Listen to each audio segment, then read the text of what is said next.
بسم اللہ الرحمن الرحیم۔ السلام علیکم ورحمۃ اللہ وبرکاتہ۔ عزیز طلباء کرام، امید ہے آپ خیریت سے ہوں گے۔ بسم اللہ الرحمن الرحیم۔ بدایت المجتہد و نہایت المقتصد کا سبق نمبر 100 آج ہم انشاءاللہ العزیز زیر بحث لے کے آئیں گے۔ آج کا یہ ہمارا سبق جو ہے مکمل 100 نمبر والا جو سبق ہے، 100واں سبق آج انشاءاللہ ہم سمجھنے کی اور سیکھنے کی کوشش کریں گے۔ آج کے سبق کا عنوان اور ٹائٹل کتاب النکاح سے الباب الخامس، اور الباب الخامس جو ہے یہ اس کا تیسرا سبق ہے، اور باب الخامس کا عنوان اور ٹائٹل وہ آپ جانتے ہیں کہ ممنوع اور فاسد نکاح جو ہیں ان کے حوالے سے جو شرعی احکام ہے، علماء اور فقہا کی آراء ہیں، ان کے حوالے سے جو تفصیلات ہیں وہ انشاءاللہ العزیز ہم اس سبق میں سمجھنے کی اور سیکھنے کی کوشش کر رہے ہیں۔ آج کا سبق شروع کرنے سے قبل گزشتہ سبق کا خلاصہ دہرا لیتے ہیں اور یہ جان لیتے ہیں کہ گزشتہ سبق میں ہم نے کون سی چیزیں سیکھنے کی، سمجھنے کی اور جاننے کی کوشش کی۔ گزشتہ سبق میں ہم نے کتاب النکاح سے الباب الخامس کی تفصیل میں سے جو سب سے پہلی چیز پڑھی وہ تھا نکاح شغار کا حکم، اس کا جو سبب اختلاف وغیرہ ہے وہ، اور اس کے ساتھ ساتھ جو چیز ہم نے سمجھنے کی اور سیکھنے کی کوشش کی وہ تھا کیا مہر مثل مقرر کرنے سے نکاح شغار درست ثابت ہوگا یا نہیں۔ اور اس کے بعد نکاح متعہ جو ہے اس کے حوالے سے اولاً جو ابتدائی حکم تھا اور اس کا جو تعارف تھا اس کے حوالے سے الحمدللہ ہم نے جاننے کی کوشش کی۔ آج کے سبق میں انشاءاللہ العزیز جو چیزیں ہم سیکھیں گے اور سمجھنے کی کوشش کریں گے وہ کتاب النکاح سے الباب الخامس کی تفصیل میں سے نکاح متعہ کا حکم، اس کی جو تفصیل ہے وہ انشاءاللہ العزیز آج کے سبق میں ہی سیکھنے کی اور جاننے کی کوشش کریں گے۔ اور اس کے ساتھ خطبہ علی الخطبہ، یعنی ایک مسلمان مرد نے جو پیغام نکاح بھیجا ہے جسے ہم منگنی کہتے ہیں، وہ پیغام بھیجا ہوا ہے تو اس کے پیغام پہ پھر کوئی دوسرا شخص پیغام بھیج سکتا ہے یا نہیں بھیج سکتا، اس کے حوالے سے بھی انشاءاللہ ہم سمجھنے کی کوشش کریں گے۔ اور اس کے ساتھ ساتھ حلالہ کیا ہے اور حلالے کا حکم کیا ہے، اس کے حوالے سے بھی جو شرعی رہنمائی ہے اور جو شریعت کا حکم ہے اور جو احکام اور ادلہ ہیں، فقہا کی آراء وغیرہ ہیں، اس کے متعلق ہم انشاءاللہ العزیز جاننے کی اور سمجھنے کی کوشش کریں گے۔ تو شروع کرتے ہیں جی اپنا آج کا سبق۔ الباب الخامس کا تعارف ہے یہ۔ الباب الخامس جو ہے امام رحمہ اللہ اس کے بارے میں لکھتے ہیں کہ فی الانکحۃ المنہی عنہا بالشرع والانکحۃ الفاسدہ وحکمہا، یہ ممنوع اور فاسد جو نکاح ہے ان کے احکام کے حوالے سے ہے۔ ہمارا جو آج کا سبق ہے وہ ہے نکاح متعہ کا حکم۔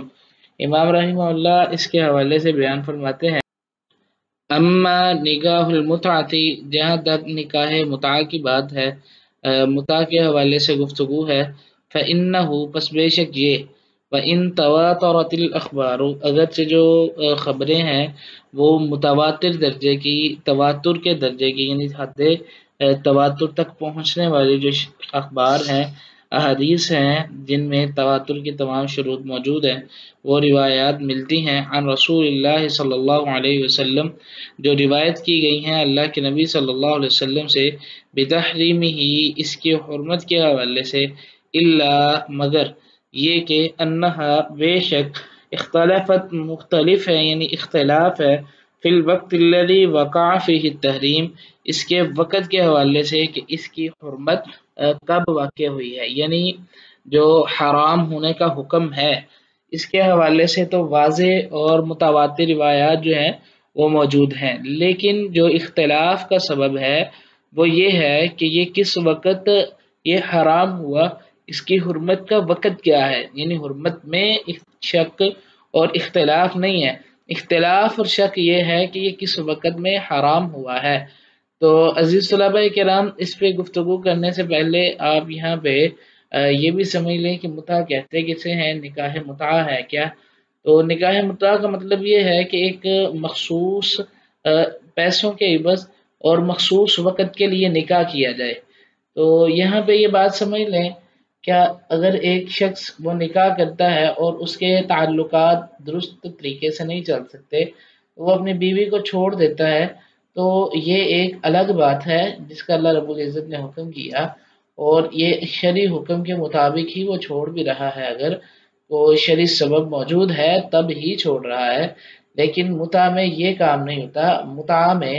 جو بنیاد اور اصل ہوتی ہے وہ صرف اور صرف اسی بات پہ ہے کہ ہمارا 1 مہینے کا ایگریمنٹ ہے، یہ ایگریمنٹ ختم ہوا تو ہم چھوڑ رہے ہیں۔ دوسرے نمبر پہ جو نکاح ہوتا ہے، جو عقد ہوتا ہے، اس کی ابتدا یعنی عقد کی جو ابتدا ہوتی ہے اس میں مخصوص وقت کا تعین بھی نہیں کیا جاتا، اور نہ ہی مخصوص وقت کا جو تعین ہے وہ ذہن میں موجود ہوتا ہے۔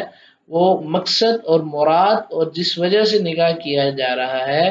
وہ ہے مکمل زندگی ساتھ نبھانا، یا جہاں تک ممکن ہو سکے ساتھ چلنا ہے۔ اس میں نہ تو وقت متعین ہے اور نہ ہی اس کے حوالے سے کوئی نیت قائم کی گئی ہے، جبکہ متع میں بنیادی طور پر شرط ہی یہ ہے کہ جب نکاح کیا گیا ہے، نکاح متع ہوا ہے، اس وقت بنیادی طور پر جو شرط عائد ہوتی ہے وہ یہی ہے کہ ہم ایک وقت مقرر کر لیں، اس کے بعد ہم ایک دوسرے سے جدا ہو جائیں گے۔ یہ تو تھا اس کی تفصیل۔ اب اس کے حکم کے حوالے سے بھی دیکھ لیں، مزید متن جو ہے وہ تو انشاءاللہ ہم پڑھیں گے ہی، لیکن ایک اولاً جو ایک بنیادی خلاصہ ہے یہ اجمالی طور پہ وہ ذرا سمجھ لیجئے۔ یہ اول اسلام میں رسول اللہ صلی اللہ علیہ وسلم کے دور میں یہ جائز اور درست تھا، اور اللہ کے نبی صلی اللہ علیہ وسلم نے غزوہ خیبر تلک اس کو جائز اور درست رہنے دیا۔ اب بعض روایات آتی ہیں جن کے مطابق غزوہ خیبر میں اللہ کے نبی صلی اللہ علیہ وسلم نے اس نکاح کو حرام کر دیا۔ بہرکیف جو وقت کے حوالے سے اختلاف ہے اس میں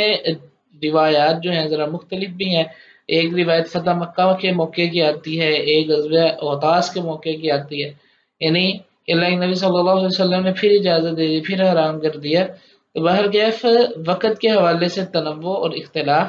موجود ہے، لیکن جو ابتدائی اور پہلی روایت ملتی ہے وہ بھی غزوہ خیبر کی ملتی ہے، اللہ کے نبی صلی اللہ علیہ وسلم نے اس موقع پہ حرام کیا تھا۔ تو امام رحمہ اللہ لکھتے ہیں فی بعض روایات، تو بعض روایات میں یہ بات موجود ہے کہ انہ حرمہا، بے شک اللہ کے نبی صلی اللہ علیہ وسلم نے اس کو حرام کیا تھا یوم خیبر، خیبر کے دن، جس دن جنگ خیبر ہوئی تھی اس دن اللہ کے نبی صلی اللہ علیہ وسلم نے اس کو حرام کیا تھا۔ تو یہاں پہ یہ بات بھی یاد رکھیے کہ خیبر والے دن اللہ کے نبی صلی اللہ علیہ وسلم نے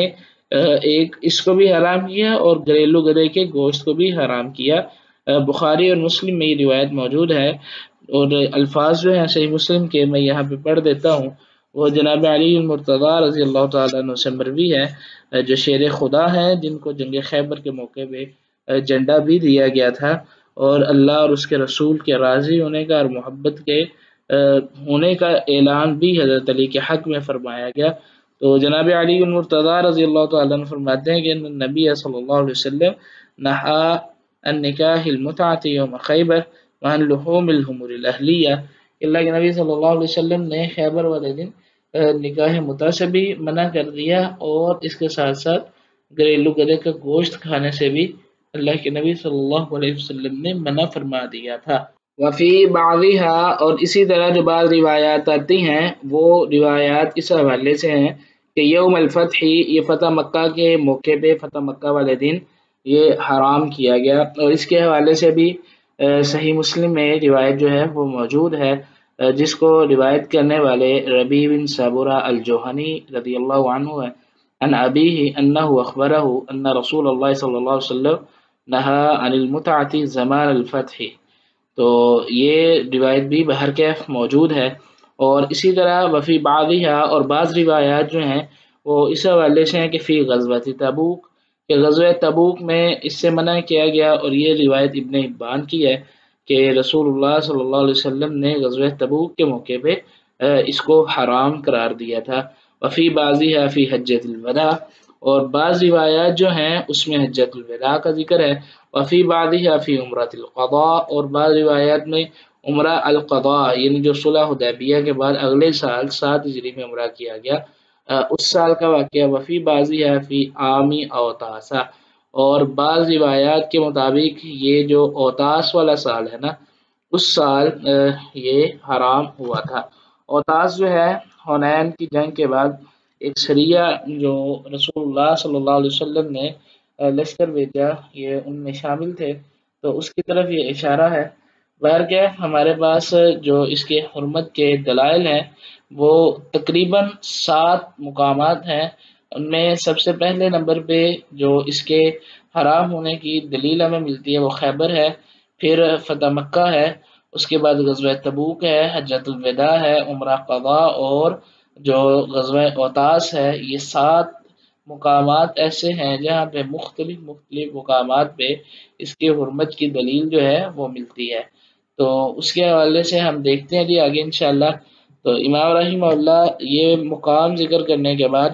آگے لکھتے ہیں کہ وہ اکثر الصحابہ اور اکثر صحابہ جو ہیں وہ ایسے ہیں، وجمیع فقہاء الامصار اور فقہاء امصار بھی علی تحریمہا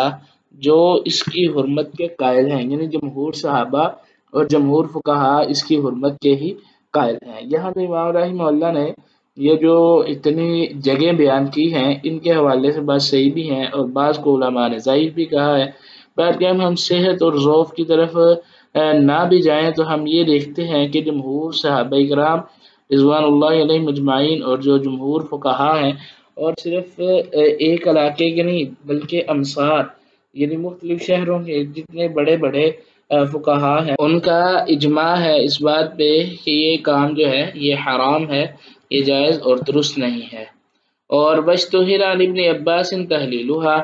عبداللہ ابن عباس رضی اللہ تعالیٰ عنہ صحابہ میں سے ایک ایسے صحابی ہیں، اللہ کے نبی صلی اللہ علیہ وسلم کے چچا زاد بھائی بھی ہیں اور رسول اللہ صلی اللہ علیہ وسلم کی دعا حاصل کرنے والے صحابی بھی ہیں، بڑے جلیل القدر ہیں، اللہ کے یہاں بڑا مقام اور عزت رکھنے والے ہیں، قرآن کی تفسیر اور تعویل کو جاننے والے ہیں۔ تو رسول اللہ صلی اللہ علیہ وسلم کے یہ صحابی جو ہیں ان کے متعلق یہ بات مشہور ہے کہ یہ متع کو جائز اور حلال قرار دیتے ہیں۔ وتابع ابن عباس علی القول بها اصحابہ من اہل مکہ و اہل الیمن، اور حضرت عبداللہ ابن عباس رضی اللہ تعالیٰ عنہ کے قول کے مطابق ان کے کچھ اصحاب جو ہیں انہوں نے ان کی پیروی کی جن میں اہل مکہ اور اہل یمن کے لوگ شامل تھے، اور انہوں نے بھی اس کو حلال اور جائز قرار دیا۔ اور انہوں نے روایت بیان کی کہ ان ابن عباس عبداللہ ابن عباس رضی اللہ تعالیٰ عنہ جو ہیں کان یحتج لذلک، وہ دلیل پکڑتے ہیں اس بات سے لقولہ تعالی، اللہ تعالیٰ کے اس فرمان سے، اعوذ باللہ من الشیطان الرجیم وما استمتعتم به منہن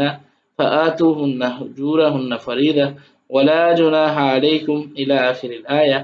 وفی حرف عنہ الی اجل مسمى۔ یعنی ایک روایت کے مطابق ان کی جو حضرت عبداللہ ابن عباس رضی اللہ تعالیٰ عنہ روایت پڑھتے ہیں، ایک قرات پڑھتے ہیں، وہ ان کی قرات یا الفاظ کے مطابق ان کے مصحف میں جو ان کے پاس نسخہ تھا اس میں الی اجل مسمى کے الفاظ بھی تھے، تو ولا جناح علیکم جو آیت ہے اس میں الی اجل مسمى کا اضافہ تھا۔ یعنی حضرت عبداللہ ابن عباس رضی اللہ تعالیٰ عنہ قرآن مجید کی اس آیت کو دلیل بنا کے قرآن مجید کی اس آیت کے مطابق فما استمتعتم به منہن، کہ جو تم ان سے فائدہ حاصل کرو تو تم دو اجورہن جو ان کا حق بنتا ہے، فریضہ لازمی طور پہ جو ان کا حق اور حصہ بن رہا ہے وہ دو۔ تو اس میں علاج علی مسمى والی جو قرات تھی حضرت عبداللہ ابن عباس رضی اللہ تعالیٰ عنہ کے مصحف کے مطابق اس سے یہ مراد لیتے تھے کہ یہ جو ہے نکاح متعہ ہے۔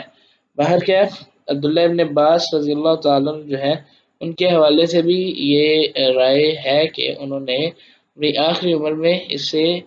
رجوع کر لیا اور اس کی حرمت کا ہی فتویٰ دیا۔ جیسا کہ سنن الکبریٰ البیہقی جو ہے اس میں بھی ایک روایت عبداللہ ابن عباس رضی اللہ تعالیٰ عنہ سے مروی ہے، وہ بیان کرتے ہیں حضرت عبداللہ ابن عباس رضی اللہ تعالیٰ عنہ سے جب اس کے بارے میں پوچھا گیا تو جناب عبداللہ ابن عباس نے کہا کہ متع ایسے ہی ہے جیسے کالمیتۃ والدم ولحم الخنزیر، مردار خون اور خنزیر کا گوشت ہے، جیسے وہ حرام ہے ویسے ہی متع بھی حرام ہے۔ بہرکیف اس کے حوالے سے بھی آراء موجود ہیں۔ آگے امام رحمہ اللہ حضرت عبداللہ ابن عباس رضی اللہ تعالیٰ عنہ جو ہے ان کے قائل ہونے کی ایک اور دلیل جو ہے وہ نقل کرتے ہیں اور لکھتے ہیں کہ مروی عنہ حضرت عبداللہ ابن عباس رضی اللہ تعالیٰ عنہ سے یہ حدیث بھی مروی ہے کہ انہ قال، انہوں نے کہا کہ ما كانت المتعۃ نہیں ہے متع الا مگر رحمتن ایک رحمت ہے اللہ کی طرف سے جو اللہ رب العزت نے رحم کیا ہے بہا اس کے ساتھ امت محمد صلی اللہ علیہ وسلم رسول اللہ صلی اللہ علیہ وسلم کی امت پہ ولولا اور اگر نہا منع کرتے یا ولولا نہی عمرہ اگر حضرت عمر رضی اللہ تعالیٰ عنہ کی نہیں وارد نہ ہوتی اس مسئلے میں انہا اس بارے میں تو مستر الی الزنا تو نہ مجبور ہوتا زنا کی طرف اللہ مگر شکیون مگر وہی شخص جو بدبخت ہے۔ عزیز طلباء کرام اس لائن کو دو طرح سے پڑھا جا سکتا ہے اور وہ یہ ہے کہ ولولا نہا عمر اگر حضرت عمر رضی اللہ تعالیٰ عنہ منع نہ کرتے تو مستر الی الزنا نہ مجبور ہوتا زنا کی طرف اللہ شکیون مگر بدبختی۔ تو اگر ایک اعتبار سے یہ ہے دوسرے نمبر پہ نہی جو ہے اس کو ہم مضاف بنا لیں اور اس کے اعتبار سے اس کو مصدر سمجھتے ہوئے ولولا نہی عمر اگر حضرت عمر رضی اللہ تعالیٰ عنہ کی طرف سے نہیں وارد نہ ہوتی عنہا اس مسئلے میں مستر تو نہ مجبور کیا جاتا زنا کی طرف سے اللہ مگر وہی شکیون جو بدبخت ہوتا وہذا الذی اور یہ ہے وہ کہ رویہ عن ابن عباس جو روایت کیا گیا ہے ابن عباس رضی اللہ تعالیٰ عنہ سے رواہ عنہ ابن جریر اور روایت کرنے والے ابن جریج ہیں وعمر بن دینار اور عمر بن دینار بقولہ ان کا کہنا ہے ان عطاء حضرت عطا سے وہ بیان کرتے ہیں یعنی جو عبداللہ ابن عباس والی سند ہے اس میں ابتدائی راوی ابن جریج ہیں پھر عمر بن دینار ہیں وہ عطا سے بیان کرتے ہیں سمعت جابر بن عبد اللہ یقول میں نے سنا جابر بن عبداللہ سے وہ کہہ رہے تھے کہ تمتعنا علی عہد رسول اللہ صلی اللہ علیہ وسلم ہم نے متع کیا ہم نے فائدہ حاصل کیا جناب رسول اللہ صلی اللہ علیہ وسلم کے عہد میں ابی بکر اور امیر المومنین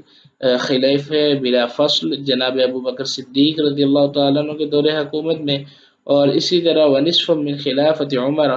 جناب عمر رضی اللہ تعالیٰ عنہ کی خلافت میں ثم نہا عنہا عمر الناس پھر جناب عمر رضی اللہ تعالیٰ عنہ نے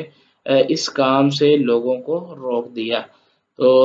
یعنی یہ جو دونوں روایات ہیں ایک عبداللہ ابن عباس والی ولولا نہا عمر اور اسی طرح یہ والی جو روایت ہے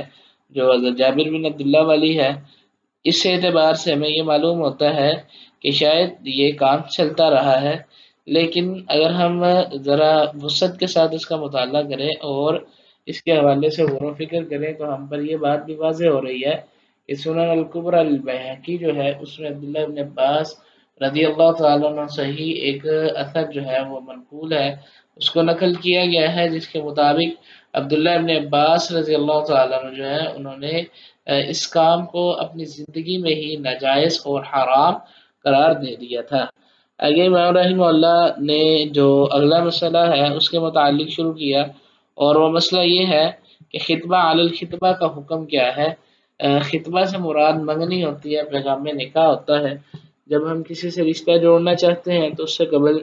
جو پیغام بھیجا جاتا ہے اس کو ہم خطبہ کہتے ہیں عربی میں۔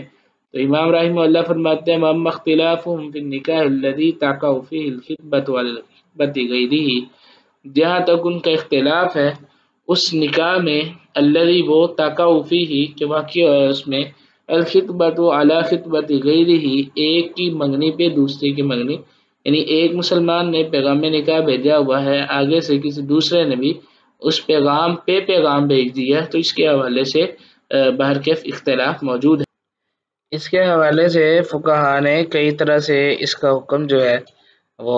سمجھانے کی اور اس کے حوالے سے رائے دینے کی کوشش کی۔ اس کی تفصیل جو ہے ہم انشاءاللہ العزیز اپنے آئندہ سبق میں دیکھیں گے۔ اب ہم اپنے آج کے سبق کا خلاصہ دیکھ لیتے ہیں۔ جی آج کے سبق میں ہم نے کتاب النکاح سے الباب الخامس کی تفصیل میں سے نکاح متعہ کا جو حکم ہے اس کے حوالے سے بھی تفصیل جاننے کی کوشش کی اور اس کے ساتھ ساتھ خطبہ علی الخطبہ جو ہے اس کا اولاً تعارف بنیادی تعارف وغیرہ جو ہے اس کو سمجھنے کی اور جاننے کی کوشش کی۔ اگلے سبق میں انشاءاللہ العزیز کتاب النکاح سے الباب الخامس کی تفصیل سے خطبہ علی الخطبہ کا حکم جو اس کا تفصیلی حکم وغیرہ ہے فقہا کی راہ اور ادلہ ہے اس کو سمجھنے کی کوشش کریں گے۔ اس کے ساتھ ساتھ حلالہ کے حکم کیا ہے وہ بھی سمجھنے کی کوشش کریں گے اور انکحہ فاسدہ کا تعارف، اس کے حوالے سے بھی انشاءاللہ ہماری کوشش ہوگی کہ ہم اس کو سمجھنے کی کوشش کریں۔ اگلے سبق سے پہلے اب یہ سوال حل کریں۔ سوال یہ ہے کہ نکاح متع کا حکم کیا ہے؟ متع کے حوالے سے جو فقہا کی آراء ہے اس کے بارے میں جاننے کی اور سمجھنے کی کوشش کیجیے۔ تب تک کے لیے اللہ حافظ، اپنا خیال رکھیے گا۔